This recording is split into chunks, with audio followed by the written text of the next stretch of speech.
નમસ્કાર ગુજરાતના અધિકારી મિત્રો, આજે આપણે જોવાના છે 16 જુલાઈ 2025નું મોસ્ટ ઇમ્પોર્ટન્ટ કરંટ અફેર.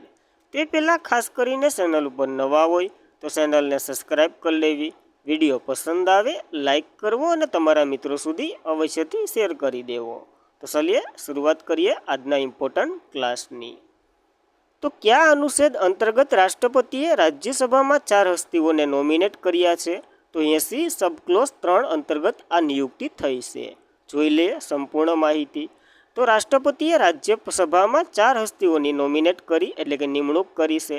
રાષ્ટ્રપતિ દ્રૌપદી મુર્મુએ બંધારણની કલમ 83 હેઠળ રાષ્ટ્રપતિ દ્વારા ટોટલ 12 વ્યક્તિઓની નિમણૂક થાય. આ વખતે 4 જ થઈ, બીજા અંતરે કરશે ત્યારે જોઈ લે. હું રાજ્યસભામાં 4 હસ્તીઓને નોમિનેટ કર્યા છે, જેમાં વાત કરીએ તો પૂર્વ વિદેશ સચિવ તરીકે હર્ષવર્ધન શુંગલના બનાવ્યા, સરકારી વકીલ તરીકે ઉજ્જવળ નિકમને બનાવ્યા, કેરળના નેતા તરીકે સી સદાનંદ માસ્ટરને બનાવ્યા અને ઇતિહાસ સલાહકાર તરીકે ડૉક્ટર મીનાક્ષી જૈનને બનાવ્યા. તો આ 4 નામ આઈએમપી છે. હર્ષદ શુંગલા, ઉજ્જવલ નિકમ, શ્રી સદાનંદ માસ્ટર અને મીનાક્ષી જૈન. તો ખાસ ઇમ્પોર્ટન્ટ ધરાવે, યાદ રાખવા. રાજ્યસભાની પહેલાં વાત કરી લઈએ તો તે ભારતનું સંસદનું ઉપલું ગૃહ છે. તેને કાઉન્સિલ ઓફ સ્ટેટ પણ કહેવામાં આવે છે. તેની રચના 3 એપ્રિલ 1952ના રોજ થઈ હતી. પહેલું સત્ર 13 મે 1952ના રોજ યોજાયું હતું. મહત્તમ સભ્ય આમાં 250 હોય. હાલમાં કુલ સભ્ય 245 છે, જેમાંથી 238 સભ્ય રાજ્યના છે અને કેન્દ્ર શાસિત પ્રદેશોમાંથી ચૂંટાઈને આવે છે. જ્યારે 12 સભ્ય એવા છે જે રાષ્ટ્રપતિ દ્વારા નિયુક્તિ થાય. એમાં 4ની તો થઈ ગઈ. તો ખાસ ઇમ્પોર્ટન્ટ યાદ રાખવા 4 નામ. ત્યારબાદ જ 2 રાજ્યના રાજ્યપાલ અને 1 લેફ્ટનન્ટ ગવર્નરની નિમણૂક કરી. તો એ પણ જોઈ લઈએ. તો આર્ટિકલ 155 મુજબ રાજ્યપાલની નિમણૂક થઈ છે, જે કેનેલા મોડલ આધારિત આપણે કરીએ છીએ. રાષ્ટ્રપતિ દ્વારા રાજ્યપાલ એટલે કે જે રાજ્યનું સંકળાયેલા હોય ને એના સીએમને સલાહ લઈ અને નિમણૂક કરે છે. સીએમની સલાહ માનવી ફરજિયાત નથી, ખાલી પૂછવા ખાતર પૂછી લે છે. પોતાના રાજ્યના ન હોવા જોઈએ એ એક ક્રાઇટેરિયા છે. તો આર્ટિકલ 159 મુજબ એના શપથ લેવડાવવાના હોય. કેના? તો કે રાજ્યપાલના, જે હાઈકોર્ટના મુખ્ય ન્યાયાધીશ લેવડાવે છે. એમાં 2 રાજ્યપાલની નિયુક્તિ થઈ છે. હરિયાણાના નવા રાજ્યપાલ અસિત કુમાર ઘોષ બન્યા છે, જ્યારે ગોવાના નવા રાજ્યપાલ અશોક ગજપતિ રાજુ બન્યા છે. તો આ બંને નામ યાદ રાખવા. જૂના કોણ હતા ડઝ નોટ મેટર, ખાલી આ નવા જ યાદ રાખજો. લદ્દાખના નવા લેફ્ટનન્ટ ગવર્નર તરીકે શ્રી કવિચંદ્ર ગુપ્તાની નિમણૂક કરવામાં આવી છે. તો આ 3 નિયુક્તિ અને 4 ઓલા ટોટલ 7 નામ તમને કંઠે હોવા જોઈએ, કારણ કે એક પ્રશ્ન આમાંથી હશે જ. ભારતનું બીજું સૌથી મોટું સ્પેસ પોર્ટ કયા રાજ્યમાં બનવામાં આવશે અથવા તો આવી રહ્યું છે, જેના માટે બજેટે ફાળવી દીધું? તો કન્ફર્મ જ છે, ગુજરાતમાં બની રહ્યું છે. અને મોસ્ટ ઇમ્પોર્ટન્ટ પ્રશ્ન, તો ભારતની અવકાશ સંશોધન સંસ્થા ઇસરોએ ગુજરાતના દેશમાં બીજું ક્રમનું સૌથી મોટું, કારણ કે પેલું તો કયું છે જે આપણે હરિકોટા સ્પેસ સ્ટેશન છે એ જ, અને જાહેર કરવામાં આવ્યું તે ભારતની અવકાશ માળખાગત નોંધપાત્ર વિસ્તરણને ચિહ્નિત કરશે. 10,000 કરોડ અંદાજિત ખર્ચ સાથે આ મહત્વાકાંક્ષી પ્રોજેક્ટ પહેલાં જ ઝડપથી પ્રગતિ કરી રહ્યો છે અને ગુજરાતના દરિયા કિનારે બનાવવામાં આવી રહ્યું છે. દરિયા કિનારામાં વાત કરીએ તો દીવ અને વેરાવળની વચ્ચે સ્થિર કરવામાં આવશે. આ નવું સ્ટેશન LV-M3, SSLV અને PSLV રોકેટ માટે મુખ્ય લોન્ચિંગ તરીકે કામ કરશે. તો ખાસ ઇમ્પોર્ટન્ટ ધરાવે છે, યાદ રાખવા આ પ્રશ્ન પણ ઓલા સાથે. ગુજરાતની સ્ટેટિક તમને ખબર જ છે, તો એની ચર્ચા નહીં કરીએ. ભારતમાં પ્રથમ વખત કયા રાજ્યની આર્થુકલ પોલીસ સ્ટેશન ISO પ્રમાણપત્ર પ્રાપ્ત કર્યું છે? તો કેરળની આ પોલીસ સ્ટેશન છે જેને આ પ્રમાણપત્ર મળ્યું છે. તો કેરળના એક પોલીસ સ્ટેશનને ભારતીય માનક બ્યુરો દ્વારા પ્રમાણિત કરવામાં આવ્યું અને આ અનોખી માન્યતા અલાપુ જિલ્લાનું આથુકલ પોલીસ સ્ટેશનને આપવામાં આવ્યું છે, જે 2 તબક્કાથી ઓડિટ દ્વારા માન્યતા આપી રહ્યું હતું. તો ખાસ એને માન્યતા આપી દીધી, યાદ રાખવું. આ ISOની વાત કરીએ તો ઇન્ટરનેશનલ ઓર્ગેનાઇઝેશન ફોર સ્ટાન્ડર્ડાઇઝેશન, જે વિશ્વભરના ઉત્પાદક સેવા અને સિસ્ટમોના ગુણવત્તા, સલામતી અને કાર્યક્ષમતા માટે ધોરણો નક્કી કરવામાં આવે છે અને આનું મુખ્ય મથક જેનીવા સ્વિટ્ઝરલેન્ડમાં છે. આની રચના 1947માં થઈ હતી. તો ખાસ ઇમ્પોર્ટન્ટ ધરાવે છે, પેલું વહેલું છે ભારતનું એટલા માટે. ત્યારબાદ કયા દેશની ટીમે પ્રથમ વખત ICCની ઇવેન્ટમાં ભાગ લઈ રહ્યું છે? તો એ ક્વોલિફાય થઈ ગઈ. કઈ છે? તો ઇટાલીની એક ટીમ છે ક્રિકેટ, એની વાત કરી રહ્યા છે. તો ઇટાલીની ટીમ ભારતમાં યોજાનાર T20 વર્લ્ડ કપ 2026 માટે ક્વોલિફાય થઈ ગયું. આ પહેલીવાર થયું જ્યારે ઇટાલી જે ક્રિકેટની ટીમમાં વાત કરીએ ને તો આઈસીસીની ગમે એ રમતો રમાડતી હોય ને આઈસીસી એમાં પ્રથમ વખત આ ભાગ લઈ રહ્યું છે ઇટાલી. એટલા માટે આઈએમપી અને એ પણ ભારતમાં લઈ રહ્યું છે તો મોસ્ટ આઈએમપી. ઇટાલી હવે આવતા વર્ષે થનાર T20 વર્લ્ડ કપ માટે ક્વોલિફાય થનાર 15મી ટીમ બની ગઈ છે. આ ટુર્નામેન્ટ કુલ 20 ટીમો ભાગ લેવા જઈ રહી છે, જે 2024માં ઇન્ડિયામાં થઈ રહ્યું છે ને.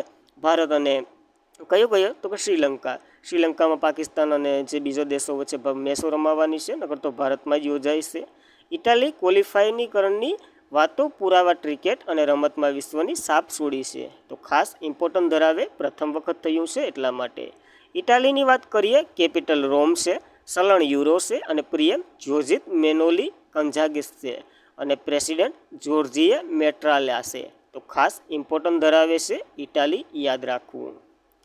ત્યારબાદ કોણે ન્યૂ કેલેડોનિયા રાજ્ય બનવા માટે ઐતિહાસિક સોદા ઉપર જાહેરાત કરી દીધી છે?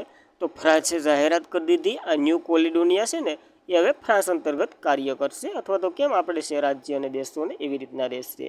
તો ફ્રાન્સે ન્યૂ કેલિડોનિયાને એક રાજ્ય તરીકે સોદો કર્યો અને એને માન્યતા આપી દીધી. હવે ન્યૂ કેલિડોનિયા છે ને એ ફ્રાન્સ અંતર્ગત રહેશે. એક ઐતિહાસિક કરાર થયા છે, જે ગયા વર્ષે ઘાતક આતંકવાદી હિંસા, હલનચલન આ વગેરેથી વેડફાઈ ગયું હતું અને ફ્રાન્સે એને ઘણું મદદ કર્યું હતું. હવે એક રાજ્ય તરીકે ફ્રાન્સ અંતર્ગત રહેશે, તો ખાલી એટલું જ છે. અને ન્યૂ કેલિડોનિયા જે અહીં આફ્રિકન કન્ટ્રીમાં આવેલો, એટલે કે આફ્રિકનની હેઠે આવેલો એક દેશ છે જે સમુદ્રમાં, તો એ પણ યાદ રાખવું, પેસિફિક ઓશનમાં આવેલો છે, તો એ મહત્ત્વનું છે, એ જોઈ લેવું. ત્યારબાદ ફ્રાન્સની વાત કરીએ, કેપિટલ પેરિસ છે, ચલણ યુરો છે અને રાષ્ટ્રપતિ ઇમેન્યુઅલ મેક્રોન છે. પીએમ તો કે ફ્રાન્કોઇસ બેરોવો છે, તો ખાસ આ ઇમ્પોર્ટન્ટ માહિતી યાદ રાખવી આપણને. ત્યારબાદ કયા ક્લબે FIFA club world cup title જીત્યું છે? તો ચેલ્સી ક્લબ છે ને, ફૂટબોલ ક્લબ, એને આ ટાઇટલ જીત્યું છે. તો ન્યૂ જર્સી મેટલાઇટ સ્ટેડિયમ ખાતે યોજાયેલ આ રમતમાં ચેલ્સી વિરુદ્ધ Paris Saint Germain FIFA club world cup રમાઈ હતી. એટલે કે ચેલ્સી અને એના વિરુદ્ધ પેરિસવાળાએ રમી હતી, જેમાં વિનર તરીકે ચેલ્સી ફૂટબોલ ક્લબ જીત્યું છે અને રનરઅપ પેરિસ સેન્ટ જર્મન્સ રહ્યું છે, તો ખાસ ઇમ્પોર્ટન્ટ ધરાવે, યાદ રાખવી. ત્યારબાદ ફૂટબોલના થોડાક ન્યૂઝ જોઈ લઈએ.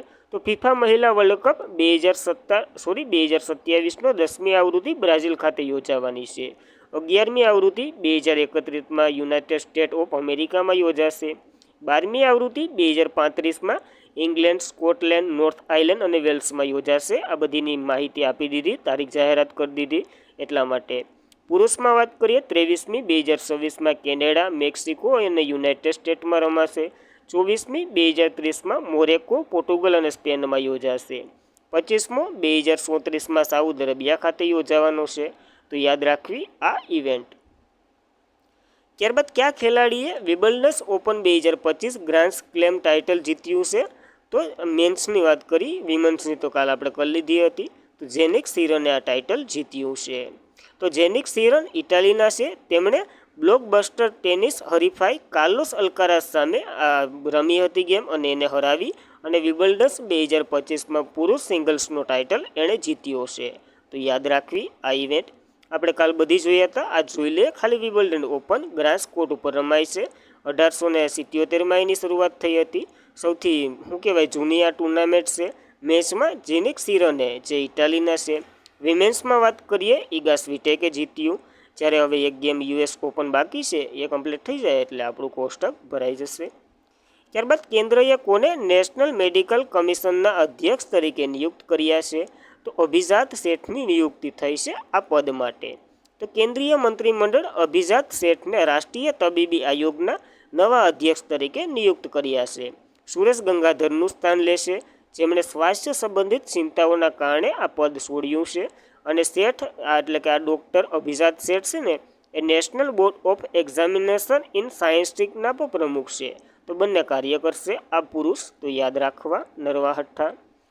ત્યારબાદ કયા દેશની દ્વિપક્ષીય લશ્કરી કવાયત તાલિસ્મેન સેબરમાં ભારત જોડાયું છે? તો બહુપક્ષીય લશ્કરી કવાયત છે, જે કેના વચ્ચે થાય? એટલે કે ઓસ્ટ્રેલિયા દ્વારા આનું આયોજન થઈ રહ્યું છે. તો ભારત અને અન્ય 18 રાષ્ટ્રીય સાથે ઓસ્ટ્રેલિયાના નેતૃત્વ હેઠળ એક મુખ્ય દ્વિપક્ષીય લશ્કરી કવાયત તાલિસ્મેન સેબર 2025માં ભાગ લેવા માટે ભારત નીકળી ગયું છે. તે 11મી આવૃત્તિ યોજાઈ રહી છે ટેલિસ્મેન સેબર ઓસ્ટ્રેલિયા ખાતે, અને આ અત્યાર સુધીની સૌથી મોટી અને સૌથી આધુનિક યુદ્ધ કવાયત થઈ રહી છે ઓસ્ટ્રેલિયાની. તો ખાસ ઇમ્પોર્ટન્ટ ધરાવે છે. આ કવાયતમાં 19 દેશો અને 35,000થી પણ વધુ લશ્કરી કર્મચારીઓ આમાં ભાગ લેવાના છે. તો ઇમ્પોર્ટન્ટ ધરાવે ખૂબ વધારે. ત્યારબાદ કયા દેશના ભૂતપૂર્વ રાષ્ટ્રપતિ મુહમ્મદ બુહારીનું 82 વર્ષની વયે અવસાન થઈ ગયું છે? તો નાઇજેરિયાના છે, અને કંઈક શ્વાસના પ્રોબ્લેમના કારણે અવસાન થઈ ગયું. તો નાઇજેરિયાના ભૂતપૂર્વ રાષ્ટ્રપતિ મુહમ્મદ બુહારી ભૂતપૂર્વ લશ્કરી જનરલ, જેમણે સરકારના ભ્રષ્ટાચારને જડમૂળથી નાબૂદ કરવા માટેની ઘણી ઝુંબેશ ચલાવી હતી, અને હવે 82 વર્ષની વયે અવસાન થઈ ગયું. તો યાદ રાખવું આ. અને નાઇજેરિયાની વાત કરીએ, કેપિટલ અબુજા છે, સલન નાઇજેરિયન નાયર છે, અને પ્રમુખ તો કે બોલા ટિનુબા છે. તો ખાસ ઇમ્પોર્ટન્ટ ધરાવે આ યાદ રાખવા પુરુષ. અને આજના માટે એટલું જ હતું. ખાસ કરીને મિત્રો, વિડીયો પસંદ આવે લાઈક કરવો, તમારા મિત્રોને શેર કરવો, અને ચેનલ પર પ્રથમ વખત હોય તો અવશ્યથી સબસ્ક્રાઈબ કરી લેવી, કારણ કે તમારી એક લાઈક સબસ્ક્રાઈબ અમારા માટે ઘણું બધું પ્રોત્સાહન આપતું હોય, તો કરી દેવું. Thank you for watching this video. જય હિન્દ, જય ભારત.